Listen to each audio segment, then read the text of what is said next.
That junk heap ruins the corporate image. Trevor laughed, pointing at my faded 1989 Honda Civic as a group of vice presidents snickered behind him. Park on the street tomorrow. We have clients visiting, and that eyesore doesn't belong in our lot. My chest tightened as everyone stared. 28 executives in designer suits watched me shrink into myself, their expensive watches glinting in the afternoon sun. I'd worked at Keystone Communications for 7 years, climbing from entry-level engineer to senior product developer through relentless hard work. Yet here was Trevor, my manager of just 8 months, humiliating me in front of leadership.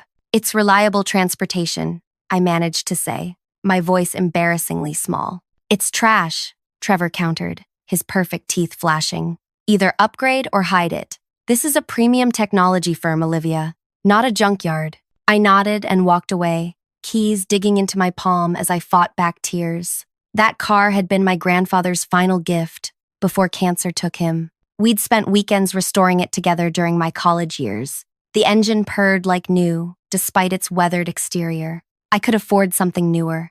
I just chose not to. Before I continue, thank you for listening to my story. Drop a comment letting me know where you're from. I'm always amazed how these stories connect people from everywhere. My name is Olivia Preston. At 35, I had built a reputation as one of the most innovative minds in wireless communications. My patents generated millions in revenue, yet I lived simply in a modest 2-bedroom house. My colleagues drove luxury cars to showcase their success. I drove memories. That night, I sat at my kitchen table reviewing my financial portfolio. Few people knew I lived well below my means, investing 70% of my income since my first job. While others spent on status symbols, I built wealth silently. My passive income now exceeded my substantial salary, but I kept working because I loved creating solutions. My phone buzzed with a text from Nayla, my best friend since engineering school. "You okay? Hear about what happened in the parking lot.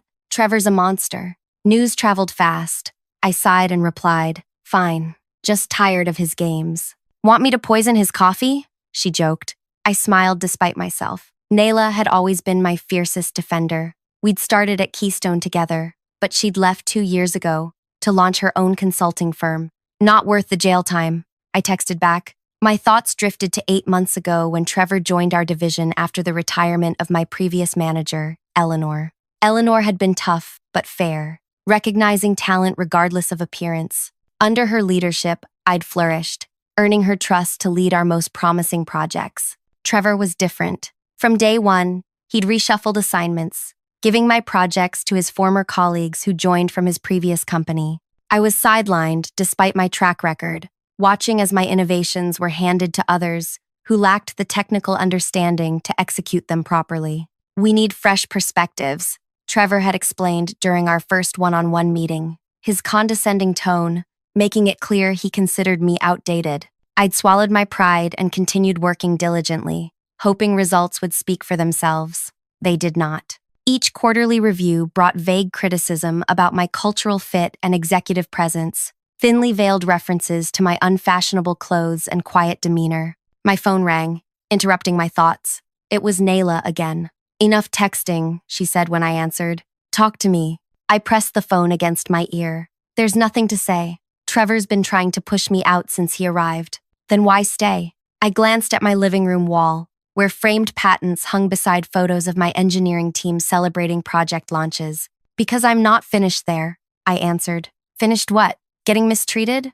"Olivia, you're brilliant. Any company would be lucky to have you." I walked to my window, looking at my faithful Honda parked in the driveway. "It's not that simple. I've invested years in our current projects. If I leave now, Trevor wins. Everything I've built gets dismantled or worse, claimed by someone else." Nayla sighed.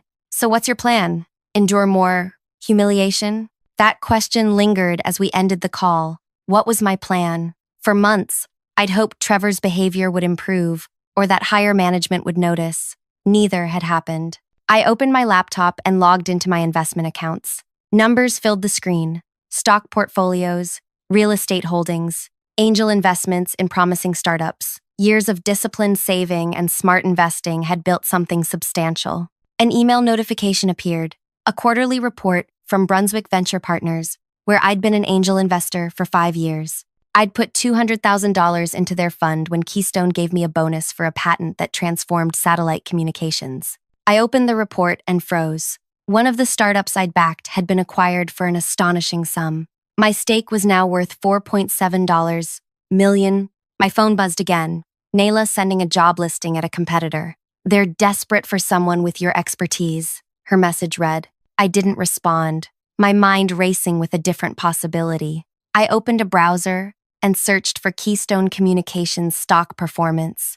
The company had struggled recently, with shares down 28% over 6 months, following delayed product launches and increasing competition. Most of those delayed launches were my projects that Trevor had reassigned. I searched further, reading financial news about Keystone. Analyst predictions were grim. The board was reportedly pressuring CEO Damian Brooks to make significant changes or consider stepping down.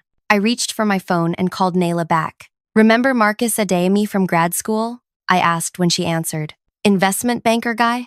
Sure. Didn't he try to ask you out like 17 times? We've kept in touch. He's a partner at Windsor Financial now. Okay, why are we talking about Marcus at 11 p.m.? I took a deep breath because I need someone who understands corporate acquisitions. Silence filled the line.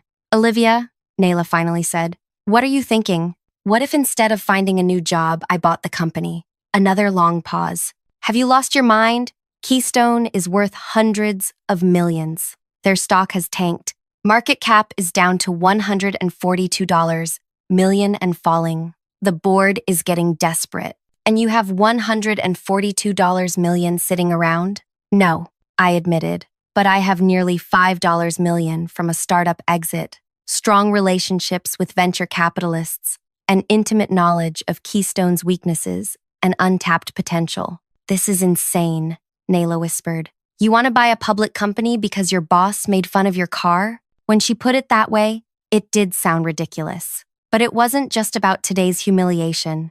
It was about 7 years of innovations that deserved better leadership. It was about talented engineers being overlooked because they didn't match some artificial image of success. Keystone is undervalued because of poor management, I said firmly. The technology that I've developed, could transform the industry with the right leadership. And you think you're that leader? Olivia, you hate public speaking. You hide during company parties.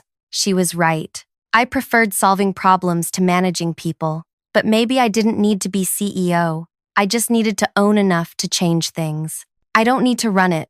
I just need to fix it. The line went quiet again. I could almost hear Nayla thinking. Meet me for breakfast, she finally said. 6 a.m. at Sunlight Diner. If you're still considering this crazy idea after sleep, we'll talk strategy. I hung up and returned to my computer, researching hostile takeovers and activist investor strategies until 2 a.m. The more I read, the more I believed it might be possible. Difficult, nearly impossible even, but not entirely out of reach. The next morning, bleary-eyed but determined, I parked my Honda on the street a block from Keystone's gleaming headquarters. As instructed, I'd removed it from the company lot. Walking toward the building, I noticed Trevor's black BMW in his reserved spot near the entrance, the same spot where my humble Honda had been deemed an embarrassment. I straightened my shoulders and walked into the building, nodding at security. Instead of heading to my usual floor, I pressed the button for the executive level. I'd never visited uninvited, but today was different. The receptionist looked up, surprised to see someone without an appointment. I need to see Damian Brooks, I said, my voice steadier than I expected. Do you have an appointment with the CEO? No, but he'll want to hear what I have to say. She frowned. Mr. Brooks is in meetings all morning. Perhaps you could email his assistant to schedule something later this week. I pulled out my phone and dialed a number. Who are you calling? She asked, concerned. Windsor Financial, I replied as the line connected. Hello, Marcus? It's Olivia Preston. Remember that conversation about undervalued tech companies we had last month? I'm ready to move forward, but I need to speak with Damian Brooks first. I'm in his reception area, being told he's unavailable. The receptionist's eyes widened as I mentioned Windsor Financial, one of the most prestigious investment banks in the country. Yes, I understand the timing is sensitive given the current stock situation, I continued. Perhaps I should just proceed directly with the board instead. I handed my phone to the increasingly nervous receptionist. Marcus Adeyemi from Windsor would like to speak with you. The receptionist spoke briefly with Marcus, her expression shifting from skepticism to alarm. After hanging up, she immediately picked up her desk phone. Mr. Brooks, I apologize for the interruption, but there's an Olivia Preston here with investment matters regarding Windsor Financial. She listened for a moment. Yes, sir. Right away. She looked up at me with newfound respect. He'll see you now. The CEO's office door opened 30 seconds later. Damian Brooks, a tall man in his 50s, with silver-flecked hair, gestured me inside. I'd only spoken to him twice in 7 years, both times at company events, where he barely remembered my name, despite my patents generating millions for Keystone. Miss Preston, he said, closing the door behind us. This is unexpected. You work in engineering, correct? Senior product developer, I confirmed, taking the seat he offered across from his desk. I lead the quantum frequency modulation team. His brow furrowed slightly. Trevor Blackstone's division. I nodded. For the past 8 months. And now you're speaking with Windsor Financial about exactly what? I met his gaze directly. About Keystone's future. Your stock has dropped 28% in 2 quarters. Your most innovative projects are behind schedule. Your best engineers are updating their resumes. His expression hardened. These are temporary setbacks. We've weathered downturns before. Not like this one, I replied, sliding a folder across his desk. These are the original timelines for 5 key projects compared to current projected completion dates. The delays average 8 months, coinciding precisely with leadership changes in the R&D division. He opened the folder, scanning the contents. How did you access this data? I created these projects, Mr. Brooks, before they were reassigned. Recognition flickered in his eyes. The satellite encryption protocol, that was yours, along with the adaptive mesh network and quantum frequency modulator. Yes. He leaned back, studying me with new interest. What exactly are you proposing, Miss Preston? A solution. Keystone has extraordinary potential, being squandered by leadership more concerned with image than innovation. And Windsor Financial's involvement? I took a deep breath. They're prepared to help facilitate a change in ownership and management structure. Several investors believe Keystone is significantly undervalued. His face darkened. You're talking about a hostile takeover. I prefer strategic restructuring, I replied. The board might see it as a welcome solution, given current performance. Brooks stood abruptly, walking to his window. Why come to me first? If you're planning to go around management, why warn me? Because unlike some leaders here, I believe in direct communication. And because you built something valuable, that's worth saving. He turned back toward me. Who's behind this? Archer Technologies? Meritron? Private investors who recognize Keystone's potential. I stood to leave. You have 48 hours to consider your position before we approach the board directly. I suggest you review those project delays carefully. As I reached for the door, he called after me. Why are you doing this, Preston? What's your stake? I paused. I care about what we build here. Not everyone values the same things. Walking back through the executive floor, I felt strangely calm. Years of being overlooked had taught me to hide my emotions, to speak with precision rather than passion. People underestimated quiet women who drove old cars. I took the elevator down to my floor, where my team was gathered for morning stand-up. They looked surprised to see me arrive late, something I never did. Sorry for the delay, I said, joining the circle. Had an unexpected meeting. Trevor stood at the center, electronic whiteboard behind him, displaying our quarterly targets. Targets we were missing because of his reshuffling. Nice of you to join us, Olivia, he said, his tone making it clear he found nothing nice about it. We were just reviewing why the QFM project is 6 weeks behind schedule. The QFM, Quantum Frequency Modulator, had been my project from conception until Trevor reassigned it to his former colleague Julian 3 months ago. It's behind because you gave it to someone who doesn't understand quantum field theory, I thought but didn't say. Instead, I nodded politely. Julian was explaining the technical challenges. Trevor continued, gesturing to a lanky man who looked uncomfortable. We're having trouble with signal degradation at the transceiver boundary, Julian explained, using unnecessarily complex language for a simple problem. I bit my tongue. The solution was obvious to anyone with proper background in the field. I'd solved similar issues in previous projects. Olivia, Trevor said, his tone falsely sweet. Since you're so experienced, perhaps you have suggestions? 20 pairs of eyes turned toward me. Trevor was setting me up. If I solved the problem, he'd take credit. If I failed, he'd use it as evidence I was no longer valuable. I'd need to review the current specifications, I said carefully. Of course you would, Trevor smirked. Well, while Olivia catches up, let's move on to… My phone rang loudly, interrupting him. I fumbled to silence it, but froze when I saw the caller ID, Damian Brooks. I need to take this, I said, stepping away from the group. Trevor's face flushed with anger. We're in a meeting, Olivia. Whatever solicitor is calling can wait. I answered anyway. This is Olivia. My office. Now. Brooks hung up. I turned back to the team. I have to go. CEO's request.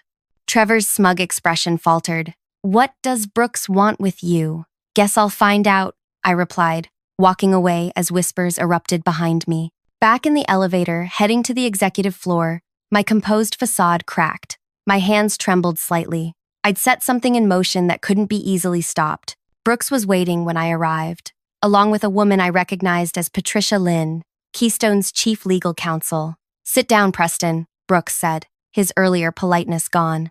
I've had a fascinating conversation with Windsor Financial. My stomach tightened. Had Marcus revealed too much? They were quite surprised when I called, he continued, especially since they have no active dealings regarding Keystone Communications. Patricia Lynn watched me with calculated interest. Mr. Adeyemi specifically mentioned you never approached them about acquiring Keystone. He seemed concerned about potential securities fraud. I kept my expression neutral, despite my racing heart. I never claimed to have a formal agreement with Windsor. I said they were prepared to help facilitate discussions with interested investors. Semantics, Brooks snapped. You implied representation that doesn't exist. Actually, I countered.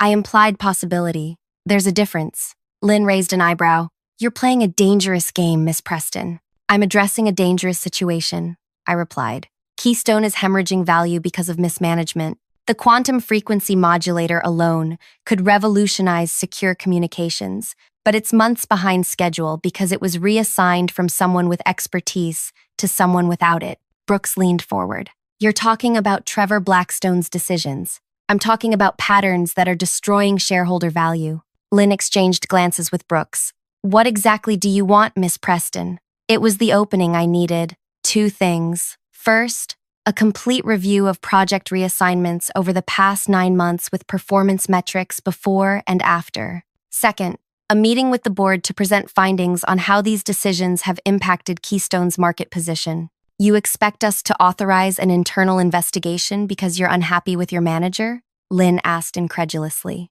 No, I replied calmly. I expect you to investigate because your stock has dropped 28% since these changes began. Because 3 senior engineers have quit in 6 months. Because Archer Technologies will launch their competing product before we finish ours. Despite our 2-year head start, silence filled the room. Brooks stared at his desk, while Lynn studied me with new interest. And if we refuse? Brooks finally asked. I stood, smoothing my simple blazer. Then my breakfast meeting tomorrow with Nayla Chen, who now consults for your 3 largest institutional shareholders, becomes much more interesting. Lynn's eyes widened slightly at Nayla's name. Everyone in the industry knew her reputation for turning around struggling tech companies, often starting with leadership changes. You're not as quiet as people think, are you, Preston? Brooks said, almost admiringly. No, I agreed. I just save my voice for things that matter. Back at my desk, I tried to focus on work while my mind raced. I'd bluffed my way through that meeting with far more confidence than I felt. Nayla did consult for one of Keystone's shareholders, but not all 3. And while she had agreed to help me, we were still formulating a plan. My computer dinged with a meeting invitation. Project Review Task Force, scheduled for 8 a.m. tomorrow, with Brooks, Lynn, and the CFO. Subject line, confidential, resource allocation analysis. They were taking me seriously. At 5:30, while most of the office was still working, I packed up my things. Trevor appeared at my cubicle, leaning against the partition. Leaving early? He asked, voice dripping with disapproval. I have plans, I replied simply. I heard you were called to Brooks' office, twice in one day. Something I should know about? I looked up at him. For 8 months, This man had systematically undermined my work, taken credit for my ideas, and just yesterday, humiliated me in front of company leadership. Nothing that concerns you yet, I answered. His eyes narrowed. Everything in this department concerns me, Olivia. I'm your manager. For now, I said quietly. Trevor's face hardened. What's that supposed to mean? I shouldered my bag. Have a good evening, Trevor. By the way, they're predicting rain tomorrow. I hope your BMW doesn't get wet in that exposed parking spot. I walked past him toward the exit, feeling his glare on my back. In the parking garage, I remembered my car wasn't there. I'd parked it on the street as instructed. As I walked down the sidewalk, I spotted Trevor's black BMW gleaming under the premium-covered parking area reserved for directors and above. My phone buzzed with a text from Nayla. Just got off the phone with Marcus. What did you do? I smiled and replied. Made some noise. 8 a.m. meeting tomorrow with executives. You free for dinner to prep? Coming over now. This better be good. I reached my faithful Honda, unlocking it with the key rather than a remote. The worn seat cushion welcomed me like an old friend. This car had seen me through college, my first job, my first heartbreak. It wasn't luxury, but it was paid for, reliable, and mine. As I pulled away from Keystone headquarters, I glanced in my rearview mirror at the towering glass building. For 7 years, I'd given that company my best ideas while accepting being overlooked and undervalued. No more. I drove to the local grocery store, picking up ingredients for dinner with Nayla. Tomorrow would change everything, one way or another. As I navigated through evening traffic, a plan began crystallizing in my mind. I didn't need to buy Keystone outright. I just needed enough leverage to fix what was broken. And I knew exactly where to find it. I arrived home to find Nayla already waiting on my porch, her sleek electric car parked in my driveway. Still wearing her consulting firm's power suit, she paced anxiously, phone pressed to her ear. Look, I don't care what other commitments you have, she was saying. This takes priority. Yes, tomorrow at 9 a.m. Great. She hung up as I approached. Who was that? I asked, unlocking my front door. Financial analyst who owes me a favor. You're going to need hard numbers tomorrow. She followed me inside, eyeing the grocery bags. Please tell me there's wine in there. I pulled out a bottle of Cabernet, already ahead of you. While I prepared a simple pasta dinner, Nayla set up her laptop on my kitchen counter. Marcus called me in a complete panic, she said, uncorking the wine. He thought you were committing securities fraud, using his name. I winced. I may have implied a connection that doesn't technically exist. You're lucky he likes you.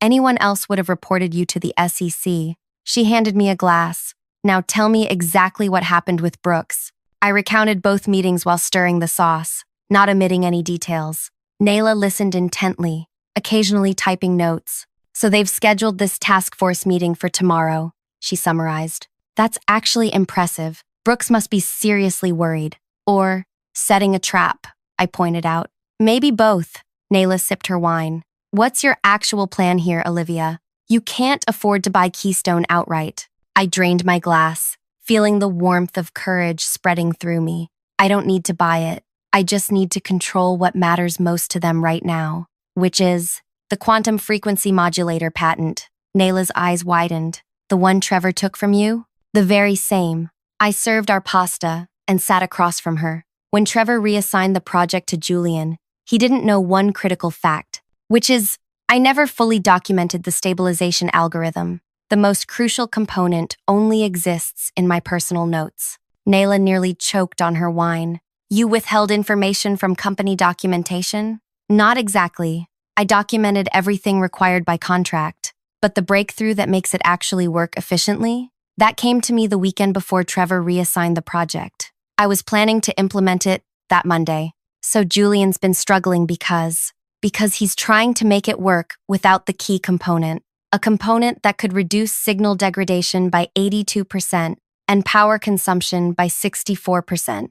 Nayla whistled. And you kept this to yourself all this time? It's my intellectual property until I implement it in company systems, I replied. I researched the legal boundaries carefully. Nayla shook her head admiringly. That's either brilliant or insane. Maybe both. There's more, I continued, pushing my plate aside and opening my laptop. Remember that startup that got acquired?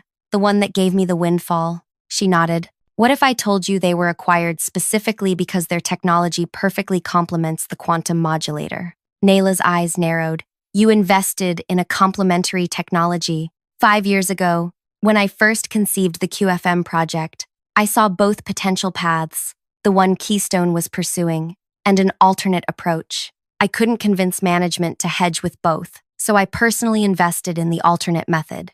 And now you control both pieces of the puzzle, Nayla whispered. What's the combined potential? I turned my laptop toward her, showing a spreadsheet of market projections. Conservative estimate, $3.2 billion over 5 years. Nayla stared at the numbers. And Keystone's current market cap is $142 million and falling. She leaned back, speechless for a moment. So, tomorrow I explained to Brooks and the board exactly what they've lost by allowing Trevor to sideline their most valuable innovator. I close the laptop, and then I make them an offer. We spent the next 3 hours meticulously preparing my presentation. Nayla called in favors from financial analysts and industry experts, gathering supporting documentation for every claim. By midnight, we had assembled a devastating case against Trevor's management decisions, complete with quantified losses and missed opportunities. Get some sleep, Nayla advised as she packed up. Tomorrow will be intense. I barely slept that night, rehearsing my points and anticipating counter-arguments. At 6 a.m., I showered, then stood before my closet. After a moment's hesitation, I bypassed my usual modest work clothes and pulled out the one designer suit I owned, a gifted sample from Nayla's sister who worked in fashion. If you're going to war, Nayla had always said, at least dress like a general.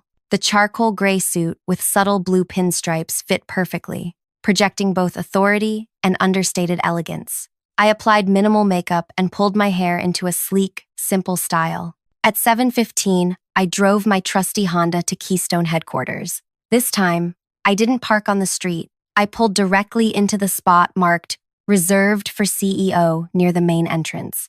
A bold move, but today was all about reclaiming space. The security guard approached as I stepped out. Ma'am, you can't park there. I smiled politely. I have an 8 a.m. meeting with Damian Brooks. Please let him know Olivia Preston has arrived early and would appreciate coffee in the boardroom. His confusion was evident, but something in my confident tone made him reach for his phone, rather than argue. Carrying my presentation materials in a leather portfolio, another gift from Nayla, I walked through the lobby toward the executive elevator. Employees already arriving stared at my transformed appearance and unusually confident stride. The boardroom was empty when I arrived, exactly as I'd hoped. I connected my laptop to the presentation system and arranged handouts at each seat. Then I stood at the window, looking out over the city as it awakened, and took a deep, centering breath. At 7:50, Patricia Lynn entered, stopping short when she saw me already set up. You're early, Miss Preston. I prefer being prepared, I replied, not moving from my position of subtle power by the window. She assessed my appearance with a raised eyebrow. Quite a transformation from yesterday. The exterior changes, I said pointedly.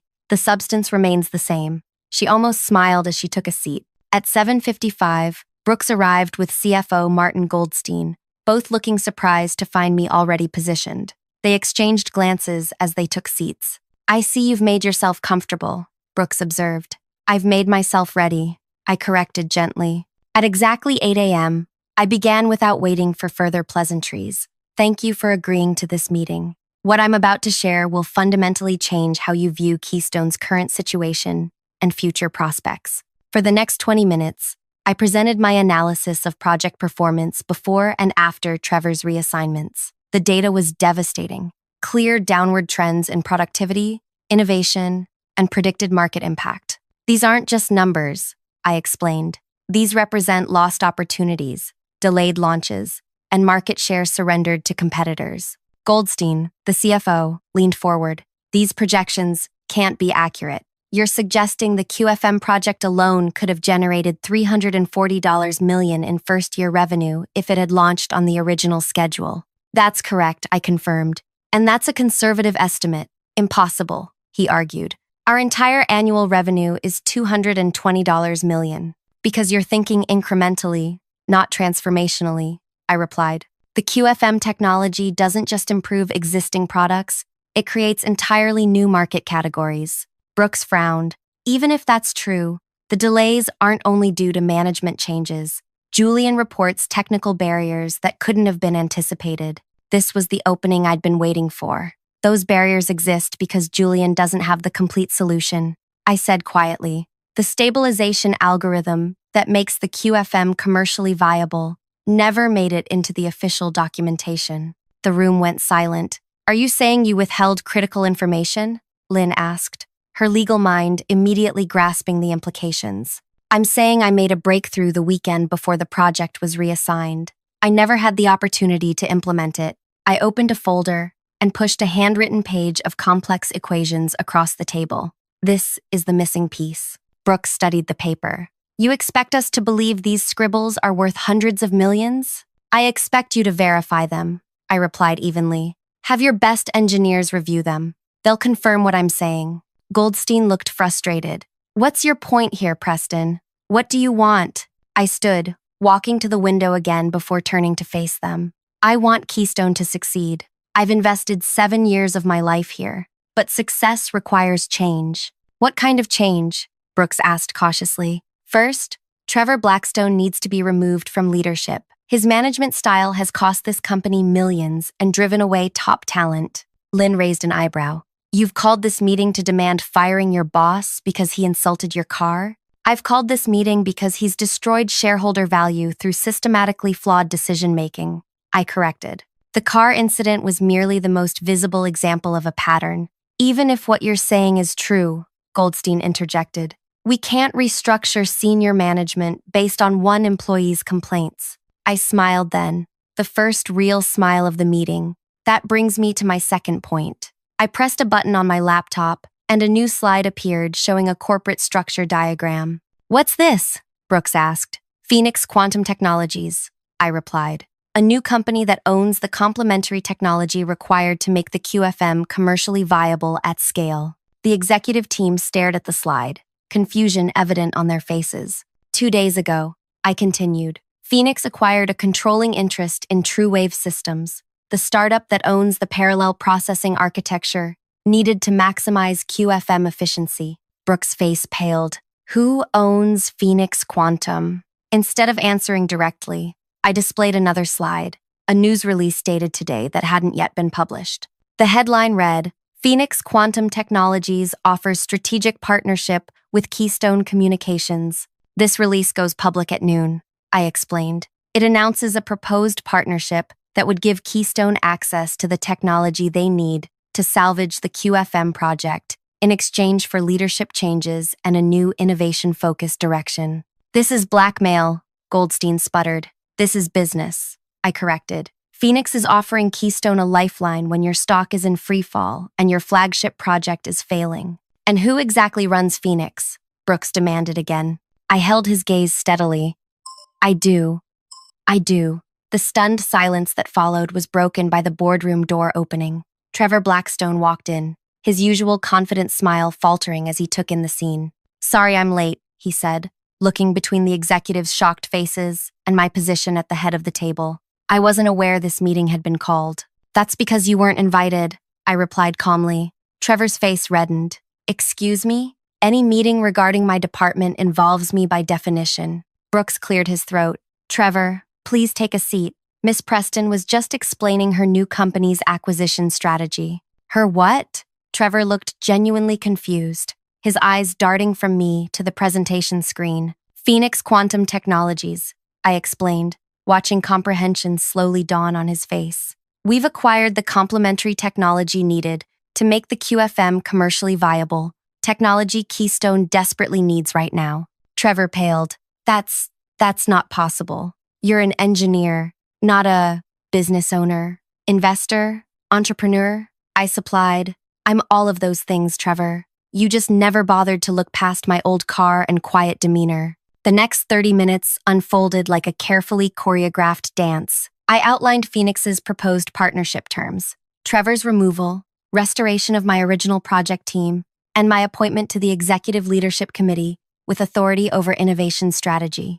This is unprecedented, Lynn muttered, reviewing the documents I'd provided. So is the market opportunity, I countered.